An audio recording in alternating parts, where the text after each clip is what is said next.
guys! Welcome to my channel. Ayun, update po kami sa basahan namin. Ayan, ito nagugupit po yung aking kasamahan sa Ate Ro, sa Ate Cho. Ate Gretchen pala, sorry. Ganyan po siya kung paano gawin yung basahan. Magugupit muna. Yan. Tapos, pag nagupit siya, ito na po yung result. Ayun, ganito siya. Ganito na yung resulta. O, diba? Ganito na yung guguntingin namin. Ganyan na siya.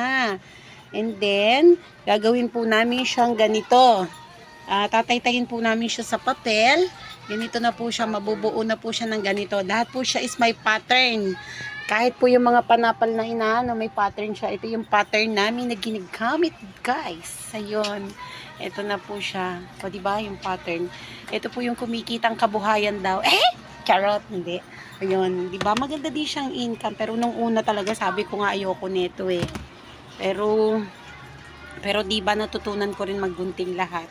Tinatawan-tawanan pa nila ako dati kasi hindi ko siya alam gawin. Pero ngayon, ay! Ang galing ko na! O, kayo na ang humusga, guys. Di ba? Ayun, ito na po siya. Ito yung mga panapal namin. Bago siya ipatahe. Ayan, ito na yung paggugunting. Ayan yung paggugunting namin, o. Kita mo yung ano doon, yung natahi. Sandali lang, sandali. Ayan, ayan na siya. Tapos, mumugmugan po siya ng ganito. Ito na siya, yung pagbumugmog. Sige, mugmugan mo lang, girl. Ayan. Mumugmugan na siya, guys. Ayan, minumugmugan siya ng ganyan, cover. And then, ayan na, tapos na siya. Tapos, ang finished product namin po is ganito. Ay, charot, ang daming finished product. Ito na po siya. Ganito na yung finished product namin. O, diba?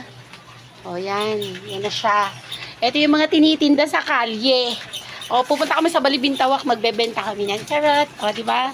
Thanks for watching, guys. Hope you like my channel. Bye!